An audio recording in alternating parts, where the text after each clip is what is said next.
Welcome to TheKillFile, your favorite true crime podcast. I'm your host, Brittany Spears. Each week, we will explore the dark corners of true crime, unsolved mysteries, and murder. Join me as we uncover secrets, investigate evidence, and dive into the chilling details of some of the most fascinating cases. Get ready for a journey into the dark unknown because, in TheKillFile, nothing stays buried forever. Hello there, and welcome to episode 97 of TheKillFile. I am so glad that you guys are back for another story. Before we jump into today's case, a few quick reminders. First off, let me just throw out there, sorry if my voice sounds like shit. I am yet again getting over a cold. Let's hope it's the last one. If you haven't yet, feel free to check out the website at TheKillFile.com, where you can suggest a case you want me to cover, fill out a listener files form, or find the merch shop. In the merch shop, we have some fun true crime themed gear for you or a loved one, so be sure to take a look. Next, the hidden files are still on pause, but if you're interested in finding the bonus content, you can head over to Patreon and find episodes to check out. Don't forget to follow us on social media platforms. We are on Blue Sky, TikTok, Instagram, Facebook, and YouTube. If you want to chat about all things true crime and chat with others, as well as for more of my personal things, you can follow my Facebook page at my name, followed by TheKillFile. Finally, please take a moment to rate, review, follow, or subscribe, whichever your app requests, for the newest episodes every Monday. Okay, that's it for business. Let's talk about today's case. Today, we are going to be finishing up with part 2 of the Douglas Gretzler and Willie Steelman case. Trigger warnings for today are going to be murder and murder of a minor. Let's jump back in. So, a quick recap about what we learned last week on the case. We talked about Doug's background coming from New York, ending up with a wife and a kid, and basically just abandoning them for Denver, where he met Willie Steelman, a man from California who seemed to have behavioral issues of his own, and even the military kicking him out, saying that they couldn't handle his behavior either. Eventually, Willie headed to Denver to stay with his sister Frances, and this is where Doug and Willie met through a young woman named Marcia. As things started to go south in their little group, Marcia wanted to see her crush in Arizona, a young woman named Catherine, so the trio headed for Arizona together, and after robbing people and taking firearms, Marcia would be put back on a plane to Denver. Willie and Doug, however, kidnapped some acquaintances at gunpoint, drove them to an isolated creek where the victims Kenneth and Michael were forced out and told to walk down the creek line. They were bound with cords and told they needed to stay there a while Willie and Doug made their getaway from the various crimes. Instead, a few moments later, the pair returned, and while Doug tried to strangle Michael, Willie attempted to strangle Kenneth. Neither of the murderers were successful in their attempts at strangulation, leading Willie to pull out a knife and stab Kenneth to death. Afterwards, walking over to Doug and seeing that he too was struggling, one of the two men, I'm assuming it was Willie, stabbed Michael to death. Now, after the first set of murders were complete, Willie was left feeling triumphant and satisfied with what they had just done. Doug, on the other hand, according to sources, was left with more of a sense of guilt and surprise at what he and his partner had just done. After the pair left the two victims under some brush near the creek line, they would end up the next day at a friend of Willie's out in a place called Clements, which is in San Joaquin County, where he was from. Only a few days after having killed Kenneth and Michael, Kenneth's VW van that Doug and Willie had forced them all to take the road trip in would break down, and right after the van had stopped for good, Doug and Willie stopped two people in a car, and this was near Petaluma, California. Willie and Doug took the young couple named James Fulkerson and Eileen Halleck as hostages and forced them to drive to Santa Clara. After the group stopped in a smaller town called Marshall, Doug and Willie would bind James, and when this happened, sources would say that his concern was for Eileen, asking the men not to hurt her. I guess these pleas upset Willie, who then untied James and yanked him to his feet, telling him that it was his intention to blow their heads off while holding a sawed-off shotgun to his head. Not long after this exchange, James was placed in the trunk of the car while Willie had attempted to sadly rape Eileen. However, Willie was unable to sustain his erection while doing so. This may have been the first time that Willie had shown that money may not be his only motive for these crimes.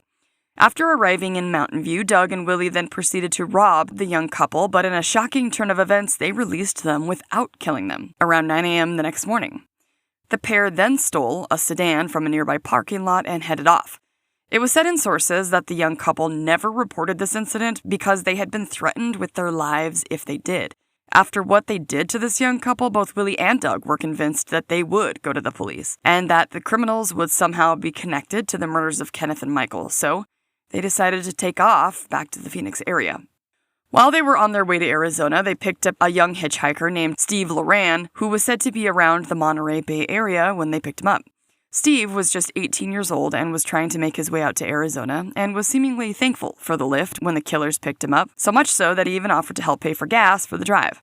Sources said that the fact that the three of them drove, talked, and shared may have created a false sense of security for the poor young man, as he obviously had no idea who he had been in the car with. Hitchhiking was such a common practice back then. The trio went to Catherine's home in Phoenix to stay with her and Robert, telling them that Steven was a friend from California. The group spent the night partying with alcohol and drugs. I guess while the group was hanging out, Catherine talked openly about her belief in astrology, reincarnation, and even magic, which irritated Willie. This was coupled with the fact that the newcomer Steve also liked to discuss how he had achieved different things in sports and other quote-unquote normal things that teenagers talk about, and this too pissed Willie off, as he had no interest in such matters or topics and started to become even hostile towards Steve. When the group woke up the next morning, Catherine had to go to work at her massage job, so while Robert was giving her a ride, a fight would break out between Willie and Steve. Well, apparently Steve easily whooped Willie, and because Willie may have seen Steve as, beneath him, this allegedly set off his rage towards the young man, so much so that he grabbed his shotgun and told Steve and Doug that they were leaving. As the three were driving towards a place called Superstition Mountains, sources said that Steve may not have been quite aware what was going on here. Once they reached a little gully close to the mountains, Willie ordered Steve out of the car with his sleeping bag. He then chose an isolated spot and told the young man to hand over his wallet and get into his sleeping bag, to which the poor kid did. Willie then sadly shot Steven in the head with his gun, and he and Doug went back to Catherine's house. Sources would further say that neither Robert nor Catherine even asked where their friend Steve had gone. The next day, so this would be October 24th, Willie was growing ever so paranoid about the fact that Catherine and Robert could be a potential link between Willie, Doug, and their first set of murder victims, Kenneth and Michael. Because, if you remember, Kenneth and Catherine used to date, and she knew that the pair knew Doug and Willie. At this point, Willie convinced Doug that the two needed to dispose of Catherine and Robert to cover their tracks. The murdering pair came up with the plan to get rid of him while Catherine would be at work, and after it started to get darker outside, this is when Doug would strangle Robert with a cord, but after this, they would shoot the poor man to make sure he was really dead. Sources said they even thought it was a good idea to hide Robert's body underneath his own mattress and lay in wait for Catherine to get home from work. When Willie went to pick her up from work, he explained that Robert had gone out of town for a few days and that Willie had driven him. The next day, Catherine spoke about how she was able to get rid of the more toxic men out of her life, like Kenneth and Robert, almost seeming relieved that he had taken off for a few days. That afternoon, Catherine was wanting to find some drugs, specifically cocaine, and then wanted to do some of her more ritualistic practices that were seemingly trying to bring herself some inner peace, which is sad because she had no idea that she wouldn't make it through the evening. I guess Willie and Doug tried to get Catherine to go to work so that they could get rid of Robert's body, but she didn't want to go, so she stayed at the home and practiced some of her spirituality. Not long after it became dark, Catherine had been kneeling at a makeshift altar that she used to conduct her rituals at, and this is when Willie would come up behind her and shoot her in the head. I don't know how someone didn't call the cops if Willie was using a gun, even if they had already switched to the pistol that they ended up killing people with. That confused me because they were supposedly in a trailer park, right? Those are kind of compacted, not exactly known to be spread out, so how did no one hear the gunshots? Or maybe they did, but they just didn't ask questions because of where they all lived. I don't know, but either way, neighbors of Catherine and Robert alerted the police that they hadn't been seen, and this is when their bodies would be found on October 28th, 1973. When the authorities interviewed neighbors and friends, they would learn that two guys had been hanging around the couple and staying in their trailer named Doug and Bill. And someone had seen these two men leaving the trailer park around the morning of the 26th, and they hadn't been seen since. This is also when the authorities would learn about Marcia and how the group all came to know each other. Sources initially were able to track down Marcia, asking her questions about her traveling companions, where at first she didn't really want to say a word about anything she knew. Maybe she was afraid of implicating herself in some of the crimes that she had committed or helped with, like the stolen motorcycles. Once the authorities told Marcia about the murders of her crush, Catherine, and Catherine's boyfriend, Robert, even going so far as to show Marcia the crime scene photos to help, it broke her down, and she then agreed to help the authorities find the pair. Marcia ended up giving the police all of the information she had on Doug and Willie, including their robberies, their road trip, and their entire names. She also told them a tidbit about how the group bounced checks to pay for their motel rooms, and through this trip, the authorities were able to find a receipt that actually showed Doug's full name and even his address of where he used to live in the Bronx, New York. Dumbass. After the information that Marcia had provided them, the pair had then warrants put out for their arrests for fraud and robbery. Not long after the second time the authorities had brought Marcia in to be questioned, they got information from the California authorities that they had found the abandoned VW van of Kenneth's, that I guess was green in color, and they were able to link it to the kidnapping of the young couple that were allowed to live after they had been robbed. After this, the police linked the van to the disappearances of Kenneth and Michael related to two men named Doug and Bill. So the pieces of the traces left behind by these two dumbasses were finally starting to be noticed, as well as their criminal spree, although the majority of what exactly was going on here was not quite known yet. Not long after Doug and Willie had murdered Catherine, Willie was able to convince Doug to go with him to another part of Arizona, Tucson. They took Robert's truck to get there, but they ended up needing to leave it only a few hours later. Maybe they were worried that they would get caught in a stolen vehicle, who knows. The pair made their way to Tucson via public transportation, the bus, after stealing some of Catherine's money to purchase the tickets. Once they made it to Tucson, the two killers stayed in a boarding house instead of a motel until the 1st of November, and it was at this time that they actually sort of became friends with their landlady's younger sister. Their landlady's name was Susan, and the younger sister's name was Joanne McPeak. On the 1st of November, Doug and Willie decided to steal a car so they could leave Tucson, and they had the thought to accomplish this by first hitchhiking and then carjacking the person nice enough to pick them up. Those fuckers.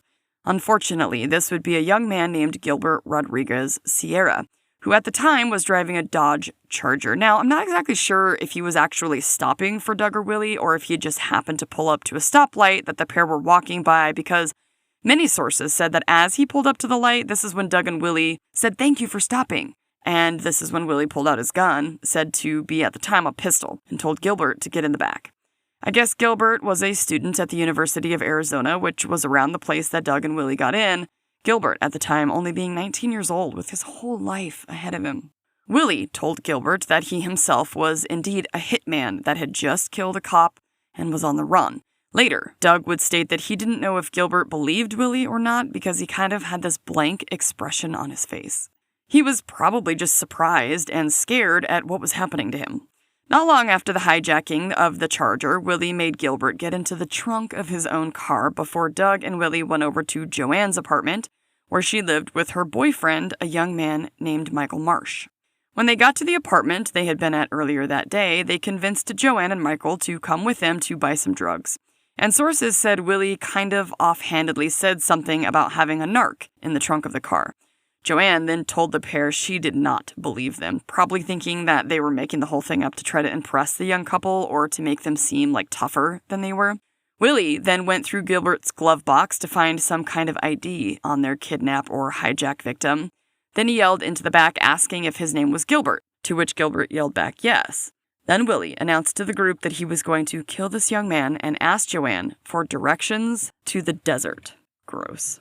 After the group drove towards a place called Gates Pass, which is, I guess, like a canyon area, Willie pulled Gilbert from the trunk with his shotgun in hand, telling Gilbert to give him his t-shirt. Willie seemed to be putting on some type of show for his audience of Joanne and Michael, and told Gilbert to get on his knees. He then called Gilbert a pig and a narc, seemingly accusing the terrified young man of being a police officer. When Willie used the young man's shirt to cover up the gun, maybe thinking it was like a makeshift silencer, I don't know, but he did this twice. But when he actually tried to shoot the gun, it misfired, allowing Gilbert to try and make a run for it. Seeing the victim was trying to escape, Willie yanked off the t-shirt, aimed the gun at Gilbert's back, and pulled the trigger multiple times.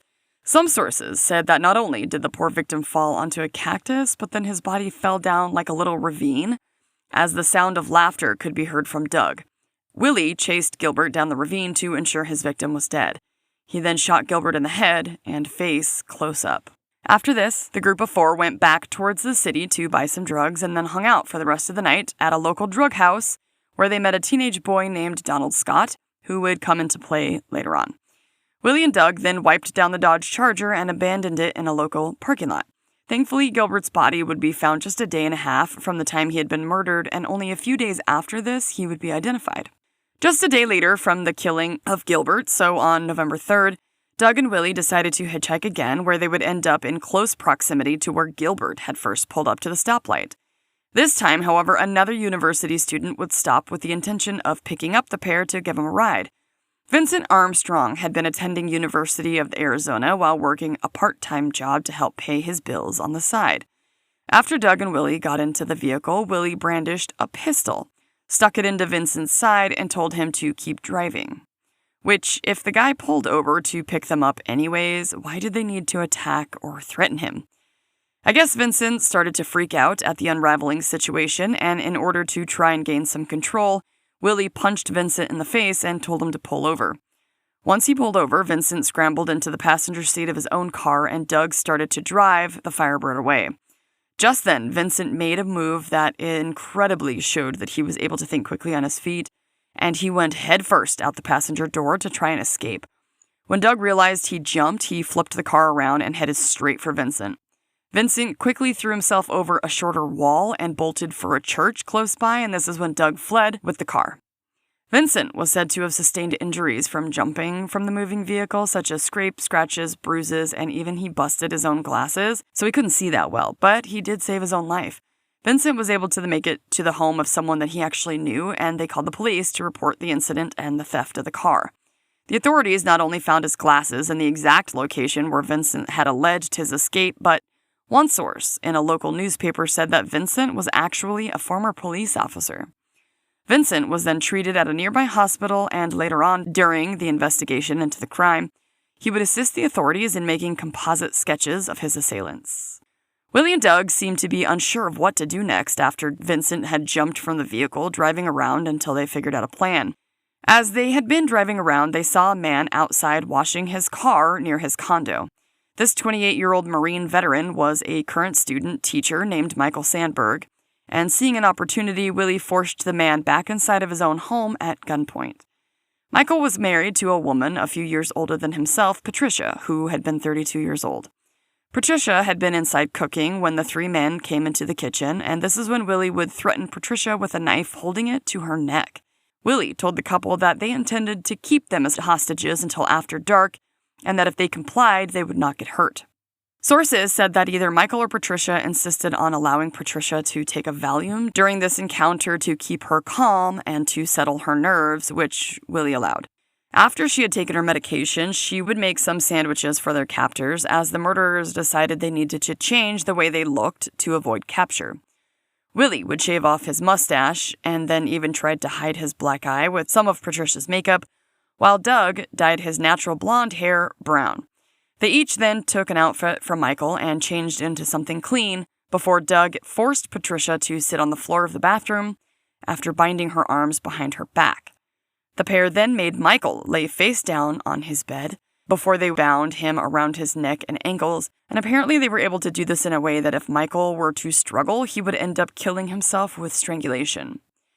After this, the killers took Patricia from the bathroom floor to the couch, where she was further tied up, and this is when Doug took the gun, went into the bedroom, and shot Michael in the head before walking back to Patricia.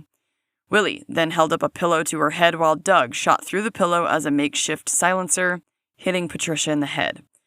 Willie then allegedly shot her 4 more times in her head, but Patricia had still been alive, which I have no idea how that's even possible, but upon realizing this, Willie then proceeded to bludgeon the woman to death with a golf club until she stopped moving. After murdering the couple, Willie and Doug tried to clean up the crime scene. However, it was later discovered that they did a half-assed job because fingerprints of both of the men were found all over the condo, linking them both to the crimes. The 2 men then stole more clothes from Michael, along with his credit cards, some valuables to sell, and their camera. Willie and Doug then stole the couple's Datsun that Michael had been outside washing when they first encountered him, while leaving behind Vincent Armstrong's Firebird, parking it underneath like a canopy hoping that they would conceal it close to the condo. After the murders of Michael and Patricia, Willie and Doug went back to the drug den house where they had first met the teen Donald Scott, and this is where they had been before the day's activities had even unfolded. They asked Donald if he wanted to come with them to California, to which he said yes, and the three of them left the area. When arriving to Stanfield, Arizona, the group would find a motel to spend the night, and this was on November 3rd. Leaving the next day for more driving, they spent the next night in yet another motel, leaving a trail as they had been using Michael Sandberg's name for the identification of the motel reservations and using Michael's checks to pay for the rooms. The next day, so this would be the 5th now of November, the trio had driven to a place called Pine Valley in California, where Donald said he was ready to head out on his own, and luckily he was allowed to leave, considering he was riding with two killers.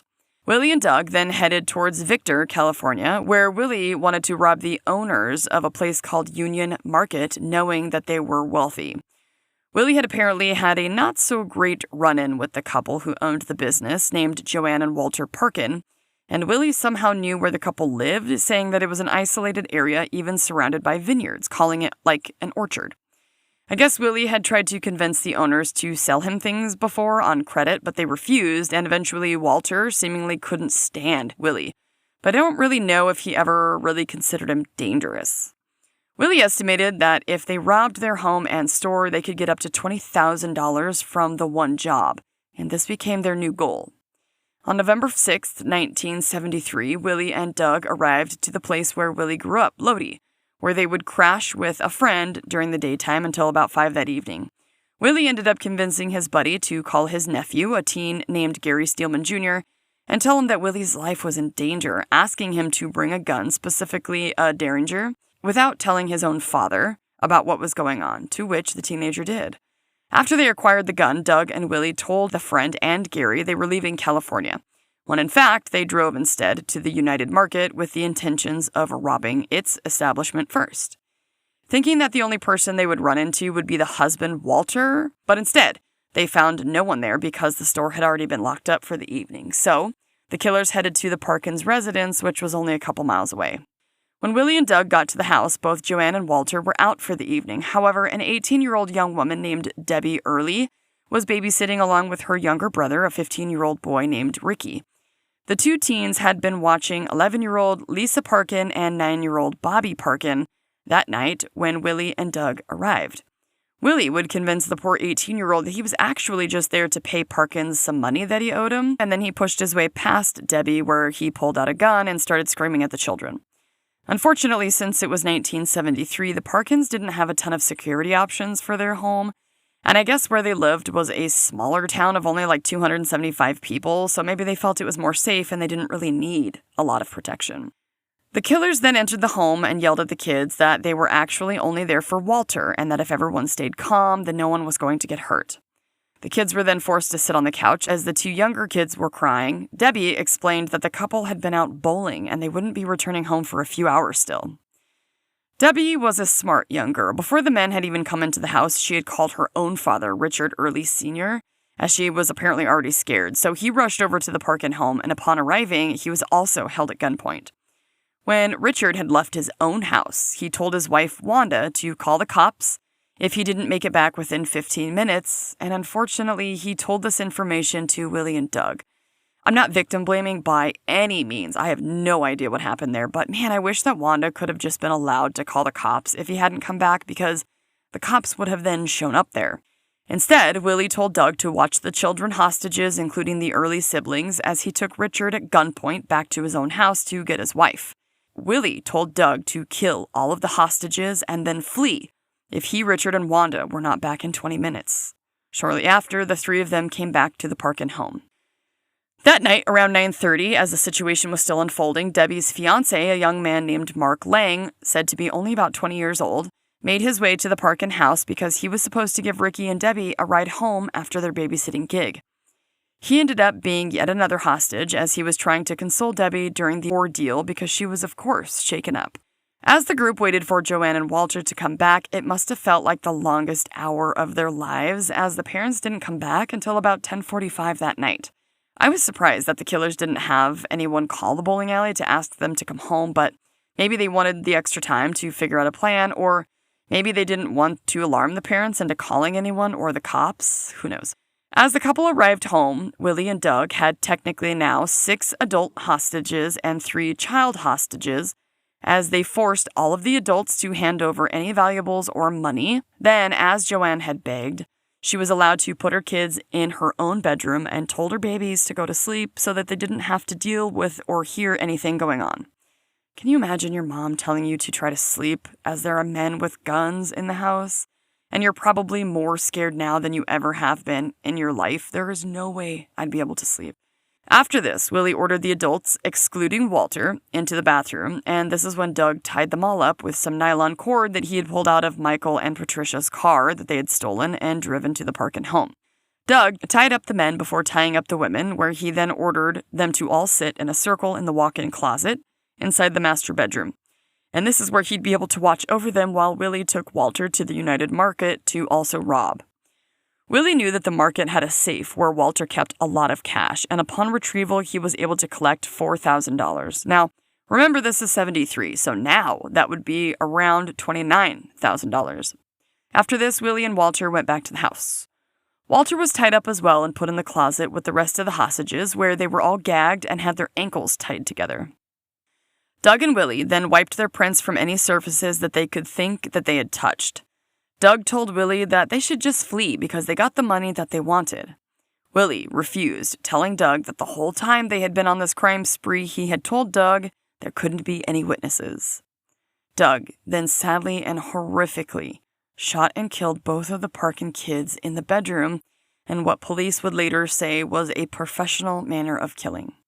Doug shot both the 9 and 11-year-old in the head, according to a newspaper article from November 8, 1973 in the Brandon Sun.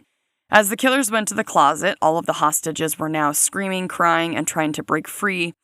Richard Sr. was the first one to be shot in the side of his temple. Then Doug proceeded to shoot Walter, Ricky, Wanda, Deborah, and Joanne Parkin as well. After reloading his gun, he then shot Mark Lang, killing him, before Willie ended up killing Richard Sr., who hadn't been killed with the first shot to his head. Willie then shot them all multiple times to ensure that they were dead, as some were maybe still clinging to a resemblance of life. Can you fucking imagine being any of these people knowing they had started with the children? Can you imagine being the last 2 killed after the gun had to be reloaded and you had just witnessed everyone around you being shot in the head, knowing that you're next? Holy shit. I can only imagine the racing thoughts and confusion, maybe even guilt, like, could I have done something? And the horror of what was happening. After killing everyone in the house, Doug then ate a piece of birthday cake that he had found in the kitchen along with some wine, and Willie had drank some alcohol he too found while he was looking around the house for anything else to steal. This is how these killers came to be known in some circles as the birthday cake killers, which is stupid to me because it was one piece of cake, one time. Willie and Doug left the Parkin home after 1 a.m. and went to a hotel using the fake name of W.J. Seams. At around 3 a.m., a young employee of the Parkins couple, 18-year-old Carol Jenkins, came to the house. I guess she was kind of staying with them for a while, and at the time, even though there were a few lights on that normally weren't, she didn't want to wake the family up, so she just went to bed. Oh my God. Imagine not knowing that you're sleeping in a house with 9 dead bodies, including children. Jesus fuck. Around 7 a.m. that morning, Mark Lang, the fiancé of Debbie Early's, his mother had said that her son never came home, so she called 2 of his friends looking for him. They went out looking for their buddy and found his car at the Parkin home. As they knocked on the door, Carol Jenkins answered, and the 2 asked her if she could ask Mr. and Mrs. Jenkins if they knew where Mark was, and she agreed. She assumed that they were just still asleep in their room, so as she went in, the 2 boys stayed in the hall. Carol ran out of the room screaming as she had just seen Bobby and Lisa shot in the head on the bed. When the police arrived, they opened the door of the walk-in closet and found the brutal scene of 7 dead bodies laying on the floor. Each had been shot at least twice. Each body had been bound and also gagged with ties that had been tied in a knot. It was said that Debbie had been shot 4 times and Richard Sr. 5, and that not all of them had died at the same time. The investigation quickly led the authorities to witnesses who had seen the 2 criminals, and this included the motel owners, who said the 2 men had bounced a check for the room. and on the name of the check was Michael Sandberg. The Datsun that they had been driving around had also had a license plate of Arizona, and this is when California got a hold of Arizona. Now, most of the murders, including Robert and Catherine, Patricia and Michael, and the 9 newest victims, were all linked to Douglas Gretzler and Willie Steelman, as the authorities thought they may be headed back to Lodi, where Willie was from. The morning of November 7th, when Willie and Doug left the hotel that they had stayed in, they went further north in California, driving hours and wanting to head to Nevada to escape. Willie said maybe they should just wait it out for a while before they crossed over state lines, just in case. So instead, they parked the stolen Datsun in a parking lot, bought new clothes, and went to a hotel in Sacramento, paying up front for a 3-day stay using the alias Will Semen, but Doug used his actual name. Dumbass. A press conference on the evening of November 7th was held talking about Willie being connected and the main suspect in the slaying of 9 in Victor, California, along with the 2 killings in Phoenix. On November 8th, authorities in California were called and told that the 2 had gone to Lodi after the murders of the families at the Orchard, and not long after this, their young traveling companion, Donald Scott, called in to tell them that he had just been with the pair, and he believed not only was Willie involved but Doug as well, and that they had talked about robbing the market. November 8th morning, Willie went down to the hotel lobby and grabbed a newspaper only to see his own picture on the front page, when he realized him and Doug were suspects in the murders already, and this is when they realized they had to get the fuck out of California. They didn't even want to take the Datsun because they knew that it could be spotted, so instead, they asked a young woman that they had met the day before, Melinda Kashula, a 19-year-old girl who worked at a nearby massage parlor, if she wanted to go with them to Florida. While Willie and Doug were leaving the hotel lobby, the man who worked at the hotel, named William Rieger, recognized Willie, so he waited until the 2 had left and quietly called the cops, telling them who he had just seen. The cops immediately showed up, armed and ready to find the killers.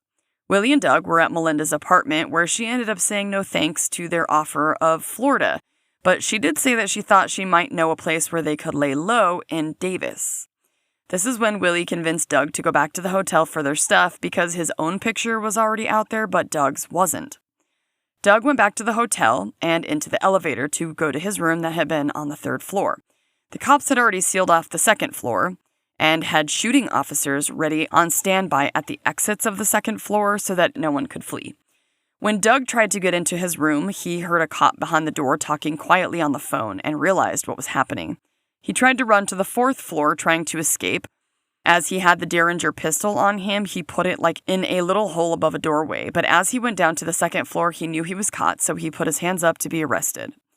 Doug was arrested around 10 a.m. and searched for any weapons. As he told the officers, he was happy that this was done now. He was tired of seeing people die, and he told the cops exactly where they could find Willie, and told them that Willie was armed. Willie was still at Melinda's home a little before 11 a.m. when the officers surrounded her apartment, and within minutes of this, she realized cops were everywhere. The police chief shouted through the loudspeaker that they would give Willie one chance to come out and give himself up. Melinda allegedly became visibly upset and scared. I can't imagine being her. Willie didn't want to go quietly at first, and he was telling Melinda that they were mistaking him for someone else, but that he was also threatening to commit suicide. Melinda was able to talk him out of that before Willie said he would come out only if the news were outside to record his arrest when it happened. I guess the cops got a radio person to say over the local rock radio station that Willie and Melinda wouldn't be hurt if they would leave the apartment separately with their hands up. Only 2 minutes after the radio announcement, the authorities threw tear gas into Melinda's apartment as she was begging Willie to adhere to what he said he was going to do and give himself up. Willie then yelled that he was going to surrender, but only after Melinda left safely. Melinda took the gun and tossed it into the grass, and after Willie came out, he was arrested, saying that he knew now that he would be headed back to Stockton Prison. 2 days later, Doug gave a full confession to the 2's crimes, saying that he felt like he was almost desensitized to murder after it fucked with his head to watch Willie stab Kenneth during the first set of murders. Within hours of this, Willie would also confess, and the 2 were almost identical with their confessions with just a few differences. Both Doug and Willie were tried together for their crimes in Victor at the Orchard and were both given life in prison because it was California. Just 2 weeks later, they were extradited to Arizona for the murders of Patricia and Michael Sandberg and Gilbert Sierra, And for these, they were both given the death sentence. They were then transferred to Florence State Prison to await their executions. For the next 20 years, they both, of course, filed multiple appeals, but none of them were granted. Willie was said to be a pain in the ass, even in prison, fighting people, but never fighting Doug. They were both still fine with each other, maybe kind of accepting that there was nothing they could do, and they had each confessed, so whatever. Willie ended up being diagnosed with cirrhosis of the liver in the 80s, saying in 1986 that he would have 6 months to 3 years to live. After he was told this, he would go on to say that this was really the only way he would beat the state. Willie Steelman went downhill fast and ended up dying on the afternoon of August 7, 1986 at the age of 41. After he was found passed out on his cell floor and was rushed to the hospital, he would die later that afternoon. Douglas Gretzler was executed on June 3, 1998 by lethal injection, while 35 people watched on, including his own family and friends and those of the victims. His last meal consisted of breakfast, which includes 6 fried eggs, some bacon, some toast, coffee, and a Coca-Cola. And that, my friends, is the story of Douglas Gretzler and Willie Steelman, the serial killers/spree murderers that killed for no apparent fucking reason. This case was just so damn infuriating that there was no motive other than robbery or whatever to kill any of these innocent people. And I feel like they could have just robbed people and would have probably gotten away with it and not been caught had they not murdered so many people. I believe they had 17 victims in all, including those kids, and I really got the sense that Doug would have stopped or maybe never even killed anyone, where Willie was already pretty fucked up and seemed to not only be a sadist, but he enjoyed the killing. I think that robbery was secondary for him, and his real goal was to murder people. I can't imagine being either of their parents, knowing their children ended up being just the shittiest men and killing so many people. I know that Patricia Sandberg's father came out and said that he felt sort of robbed by the fact that Willie died before his execution, which I can completely understand. Maybe almost feeling like he won and was able to get away with everything because either way he would have died.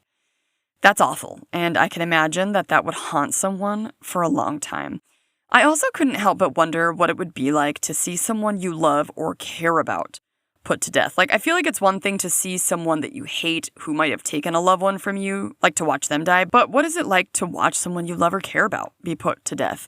One of Doug's sisters went to his execution. I wonder what those conflicting feelings of love, but also obviously disbelief that your own brother could kill children like that, or anyone for that matter, so cold and callous. What would that feel like to watch him die?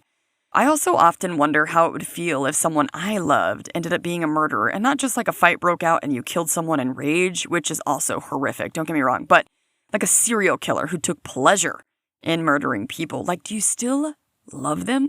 I mean, if it's your child, how could you not, regardless of what they do, right? Because you have those memories of them being a child and a baby and innocent, and they're a part of you. But what about your brother or sister or a parent? I wonder what that's like. I know that there's some books out there by family members of serial killers. Have any of you guys read them? Let me know. Well, I hope you guys enjoyed learning about this fucked up case, and remember, you don't have to go along with what other people tell you to do. They may just bring out a darkness inside of you that you did not want to know. Come on back next Monday when we will cover another case here on The Kill File where nothing stays buried forever. Stay safe, you guys. Bye.